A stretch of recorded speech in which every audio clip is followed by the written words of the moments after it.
ಎಲ್ರಿಗೂ ನಮಸ್ಕಾರ. ಈ ದಿನ ಮಾಚೋಹಳ್ಳಿ ಗ್ರಾಮದಲ್ಲಿ ಇರುವಂತ ಶ್ರೀ ಜೋಡಿ ವೀರಭದ್ರೇಶ್ವರ ಸ್ವಾಮಿ ದೇವಸ್ಥಾನದಲ್ಲಿ ಶಿವರಾತ್ರಿ ಪ್ರಯುಕ್ತ ಜಾತ್ರಾ ಮಹೋತ್ಸವವನ್ನು ಹಮ್ಮಿಕೊಂಡಿದ್ದು ಈ ಕಾರ್ಯಕ್ರಮಕ್ಕೆ ಹೆಚ್ಚಿನ ಭಕ್ತರು ಆಗಮಿಸುತ್ತಾ ಇದ್ದಾರೆ. ಇವತ್ತಿನ ಈ ಜಾತ್ರಾ ಮಹೋತ್ಸವದ ವಿಶೇಷ ಏನಂದ್ರೆ ಈ ಕ್ಷೇತ್ರದಲ್ಲಿ 51 ಅಡಿ ವಿಗ್ರಹ ಇದೆ, ಶಿವನ ಮೂರ್ತಿ ಇದೆ. ಇದು ವಿಶೇಷವಾದದ್ದು. ಹಾಗೂ ಜೋಡಿ ವೀರಭದ್ರೇಶ್ವರ ಅಂದ್ರೆ 2 ರುದ್ರ ಇರೋದು ಇಲ್ಲಿ ಬಹಳ ವಿಶೇಷವಾದಂತ ದೇವರು. ಇಡೀ ನಮ್ಮ ಕರ್ನಾಟಕದಲ್ಲೇ ಸುಪ್ರಸಿದ್ಧವಾದ ದೇವಸ್ಥಾನ ನಮ್ಮ ಮಾಚೋಹಳ್ಳಿ ಗ್ರಾಮಕ್ಕೆ ಒಂದು ಹೆಮ್ಮೆ ತರ್ತದೆ. ಇಲ್ಲಿ ಬರುವಂತ ಭಕ್ತರಿಗೆ ಎಲ್ಲ ಕಷ್ಟಗಳನ್ನು ನಿವಾರಿಸುತ್ತಾ ಶಿವ ನಮ್ಮನ್ನೆಲ್ಲ ಅತಿ ಹೆಚ್ಚು ಗೌರವ ಪ್ರೀತಿಗಳಿಂದ ನಾವು ಕಾಣುವಂತ ದೇವರು ಶಿವನನ್ನ ಈ ಕ್ಷೇತ್ರದಲ್ಲಿ ಆರಾಧಿಸಬಹುದು. ಇಲ್ಲಿನ ಒಂದು ಮಹಾತ್ಮೆ ಏನು ಅಂದ್ರೆ ಇಲ್ಲಿ ಮಕ್ಕಳಿಲ್ದವರಿಗೆ ಜೋಡಿ ಮಕ್ಕಳು ಕರುಣಿಸುವಂತ ಭಾಗ್ಯವನ್ನು ಈ ಶಿವ ಇಲ್ಲೇ ಕೊಡ್ತಾ ಇದ್ದಾನೆ.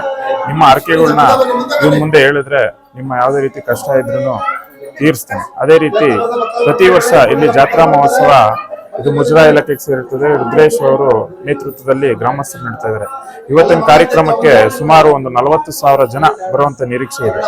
ಅದರಲ್ಲಿ ನಾವು ಆಲ್ರೆಡಿ ಒಂದು 40,000 ಜನಕ್ಕೆ ಊಟದ ವ್ಯವಸ್ಥೆಯನ್ನು ಕೂಡ ಬೆಳಗ್ಗೆ 7 ಗಂಟೆಯಿಂದ ರಾತ್ರಿ 11 ಗಂಟೆವರೆಗೂ ನಿರಂತರ ಅನ್ನದಾನವನ್ನು ಏರ್ಪಡಿಸಿದ್ದಾರೆ.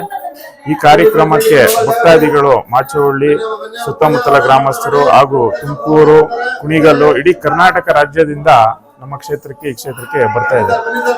ಈ ಕ್ಷೇತ್ರದಲ್ಲಿ ಇನ್ನೊಂದು ಪವಾಡ ಏನಂದ್ರೆ ಜೋಡಿ ಮಕ್ಕಳ ಬಗ್ಗೆ ನಾವು ಹೇಳಿದ್ವಿ, ಅದು ಇಲ್ಲಿ ನಡೆದು ಇತಿಹಾಸವನ್ನೇ ಸೃಷ್ಟಿಸಿದೆ, ಕರುಣಿಸಿದ್ದಾನೆ ದೇವರು. ಹಾಗೆ ನೀವು ಕೂಡ ಎಲ್ಲೇ ಇದ್ರು ಬೆಂಗಳೂರು ಉತ್ತರ ತಾಲೂಕು ಮಾಚೋಹಳ್ಳಿ ಜೋಡಿ ವೀರಭದ್ರೇಶ್ವರ ಸ್ವಾಮಿ ದೇವಸ್ಥಾನಕ್ಕೆ ಆಗಮಿಸಿ ದೇವರ ಕೃಪೆಗೆ ಪಾತ್ರರಾಗಬೇಕೆಂದು ತಮ್ಮಲ್ಲಿ ಕಳಕಳಿಯಾದ ಮನವಿ.